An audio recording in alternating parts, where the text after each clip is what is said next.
Fortuner चाहिए। अरे सुनर चाहिए चीज सुनर चाहिए फागुन में माल फॉर्च्यूनर चाहिए। तनी कैमरा वाले भाई है ने घुमावा है ने भाई के लोग का मन नहीं खेला गो। क्या बात है हमें ने ताली बजवा के जमा ले बापन। हां तनी घुमा दो लोग है ना तनी होली पे हाथ उठा दी सब।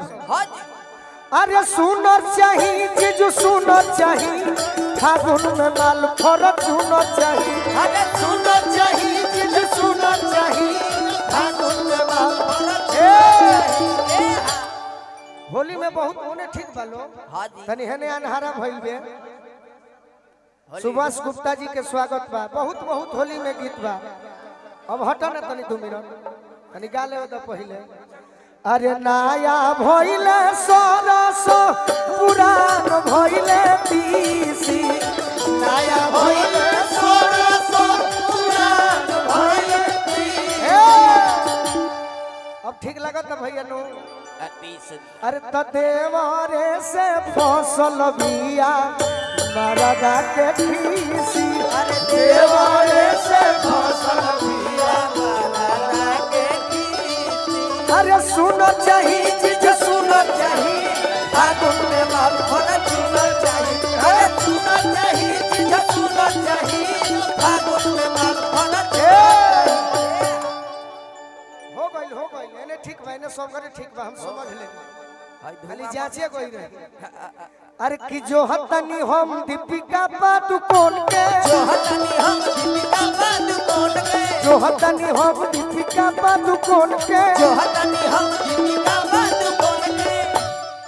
दीपिका पादुकोण के तू भी फेल कर दी हतू। हां जी बाकी जेकरा मन में घमंड हो गई हां ओकर जिंदगी तारा से बड़ी हम सोचनी कि आज साथ देबू बाकी ना तू लोग तो बनो तारू तो बनो भाई हमार का लेबू। रात भर के बात बा हां जी आपसे में बतियावत तालू बुझाता जे गाड़ी में का करत रहेलो। अरे जो हतनी हम दीपिका पादुकोण के जो हतनी हम दीपिका पादुकोण के ओकरी खियई दिलिया जाके सुन के हमारी खियाई दिलिया जाके सुन के। बाकी जानो तेरा भैया सुनो सुनो सुनो सुना आप और हम कैसे खुश होंगे होली में कैसे पूछिए कैसे। अरे कमर में नाचे के हुनर चाहिए फागुन में माल फॉर्च्यूनर चाहिए। अरे कमर में नाचे के हुनर चाहिए फागुन में माल फॉर्च्यूनर चाहिए।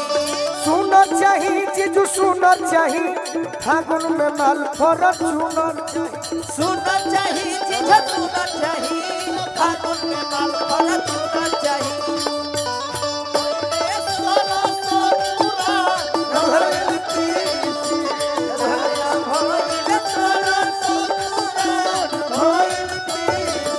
अरे देवारे से फसल बिया मरदा के खीसी। अरे देवरे से फसल बिया मरदा के खीसी। अरे सुनर चाहिए तुझे सुनर चाहिए फागुन में माल फॉर्च्यूनर चाहिए। अरे सुनर चाहिए तुझे सुनर चाहिए फागुन में माल फॉर्च्यूनर। प्यार करे वाली चाहिए हां जी दुलारी चाहिए। लड़े वाली ना तू प्यार कर तू बाकी ना का जाने केकरा कहला में आई बाड़ू। अरे की गोलू के आइटम चाहिए गो ये ने बिगा जाई तब कहबी। अरे की गोलू के आइटम चाहिए गो प्यारी ये प्यारी आ जवाना पमोहर अरे मरी है शिकारी। बाकी होली में कहल जाला बुरा ना मानो होली है। हां जी अरे ढोढ़ियों पर तो समुनर चाहिए फागुन में माल फॉर्च्यूनर चाहिए। अरे ढोली पर समुनर चाहिए फागुन में माल फॉर्च्यूनर चाहिए। अरे ढोढ़ियों पर तो समुनर चाहिए फागुन में माल फॉर्च्यूनर चाहिए। अरे ढोली पर समुनर चाहिए फागुन में माल फॉर्च्यूनर चाहिए। अरे सुनर चाहिए चीज सुनर चाहिए फागुन में माल फॉर्च्यूनर चाहिए। अरे सुनर चाहिए चीज सुनर चाहिए फागुन में माल फॉर्च्यूनर। हाँ हाँ जरूरी।